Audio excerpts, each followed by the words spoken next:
नमस्कार, म तुलसीराम ढकाल यहाँहरूलाई स्वागत गर्न चाहन्छु यो युट्युब च्यानलमा। तपाईले यदि मेरो भिडियोहरू सब्स्क्राइब गर्नुभएको छैन भने सब्स्क्राइब गर्दै जानु होला, किनकि मैले नयाँ नयाँ भिडियोहरू तपाईहरुलाई अपलोड गर्दै जानेछु र मैले हप्तामा 3-4 वटा भिडियोहरू अपलोड गरिरहेको हुनेछु। यदि सब्स्क्राइब गर्नुभयो भने मैले अपलोड गरेका भिडियोहरू तपाईहरुले हेरिरहन पाउनुहुनेछ। यस प्रब्लमको आज हामी तेस्रो पार्टको प्रब्लम सल्युसन गर्न गइरहेका छौं। यदि यो पार्ट भन्दा अगाडि 2 वटा पार्ट हेर्नुभयो भने यो पार्टमा तपाईहरुलाई क्लियरेन्स हुन जान्छ। त्यसैले यदि अरु पार्ट हेर्नु भएको छैन भने पार्ट 1 र पार्ट 2 पनि हेर्दै जानु होला र अरु पनि मैले राखेका भिडियोहरू हेर्दै जानु होला, सब्स्क्राइब गर्दै जानु होला र राम्रो लागेमा साथीहरुलाई शेयर गर्दै जानु होला। भने यदि तपाईहरुमा कुनै कमेन्ट छ भने कमेन्ट बक्स तपाईको भिडियो भन्दा तलपट्टि कमेन्ट बक्स छ, त्यो कमेन्टमा कमेन्ट पनि राख्दै जानु होला भन्दै म तपाईको पार्ट 3 को पहिलो प्रश्नतर्फ लाग्छु। पार्ट 3 को पहिलो प्रश्न यस प्रकार रहेको छ। The ages of Sarita and Sabina are in the ratio of 7:3। Sarita र सबिना दुवैको एजेसको रेशियो कति छ? 7x:3x। किन भन्दा 7:3 उनीहरुको अहिले प्रेजेन्ट रेशियो भनेको उनीहरुको 7x:3x। अब प्रश्नले के भनेको छ भन्दा after 6 years the ratio of their ages will be 5:3। 6 years भनेपछि 7x + 6 upon 3x + 6 equal to उनीहरुको रेशियो कति हुनेछ? 5:3। 5 upon 3 हुन्छ भने what is the differences in their age? तिनीहरुको एजमा डिफरेन्सेस कति हुन्छ भनेर सोधेको छ। अब यसलाई हामी सल्युसन गरौँ। 7 3 जा क्रस मल्टिप्लाई गरेर सल्युसन गरौँ। 7 3 जा 21x 21x + 18 इक्वल टु 5 3 जा 15x + 5 6 जा 30। सल्युसन हेर्नुस्। अब x लाई एक ठाउँ राखौँ। अब यो 15x प्लस त यसलाई अगाडि ल्याउँदा माइनस हुन्छ। 21x - 15x इक्वल टु 30 - 18 + 18 पछाडि जाँदा माइनस हुन्छ। 21x बाट 15x घटाउँदा 6x रहन्छ। 6x equal to 30 - 18 equal to 12। x equal to 2। x को भ्यालु कति हुन गयो? 2 हुन गयो। भनेपछि अहिले प्रेजेन्ट एज सरिताको कति हो? 7x। 7x equal to 7 * 2 equal to 14 years. सबिनाको प्रेजेन्ट एज कति हो? 3x।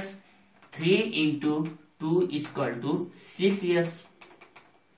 अब हामीलाई उनीहरु कति वर्ष भनेर सोधेको छैन, उनीहरुको प्रेजेन्ट एज को डिफरेन्स कति भनेर सोधेको छ। एउटाको 14 छ, एउटाको 6 छ भने यो सरिताको 14 14 इयर्स छ अनि सबिनाको चाहिँ 6 इयर्स छ। यिनीहरु दुईटाको डिफरेन्स भनेको कति हुन्छ? 14 बाट 6 घटाउँदा 8 इयर्स हुन्छ। त्यसैले Sabina the difference age of Sarita and Sabina is 8 years. फेरि एक पटक दोहोर्याउन चाहन्छु। अहिले प्रेजेन्ट एज सरिताको 7x र सबिनाको 3x छ। 6 वर्ष पछाडि भनेको हुनाले यो 7x मा 6 जोडियो, 3x मा पनि 6 जोडियो इक्वल टु कति हुन्छ रेशियो? 5:3। 5/3 हुन्छ। यसलाई क्रस मल्टिप्लाई गरौँ। 7 3 जा 21x + 6 3 जा 18 इक्वल टु 5 3 जा 15x + 30। यसलाई सल्युसन गर्दा x को भ्यालु 2 आउँछ।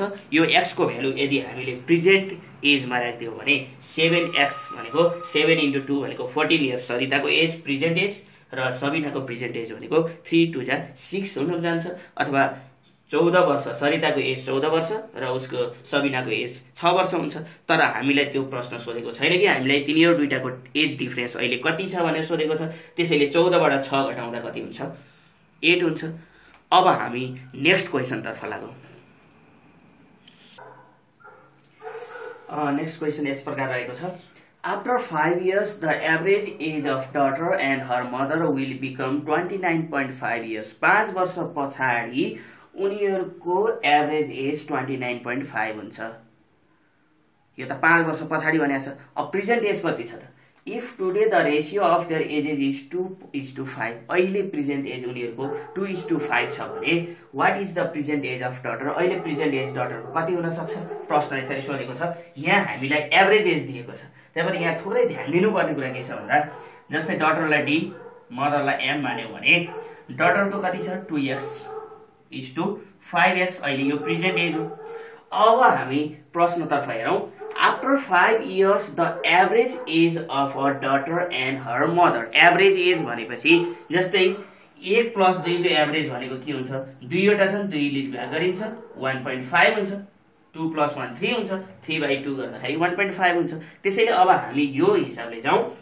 d भनेको कति छ, 2x प्लस 5 वर्ष पछाडि यो के भयो, अहिलेको प्रेजेन्ट एजमा 5 वर्ष जोडियो, छोरीको उमेरमा 5 वर्ष जोड्दा प्लस 5x भनेको मदरको एज हो। मदरको एजमा पनि 5 वर्ष जोड्नु पर्यो र डिभाइड बाइ 2, किन भन्दा 2 जना व्यक्ति छन्, एभरेज निकाल्नु छ, डिभाइड बाइ 2 गर्दा कति हुन्छ, एभरेज कति हुन्छ भनेको छ 29.5 इयर्स।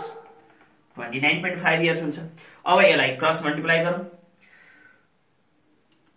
और 2x + 5 + 5x + 5 = 29.5 × 2 गर्दा कति हुन्छ, 59 हुन आउँछ। 59 इयर्स भयो।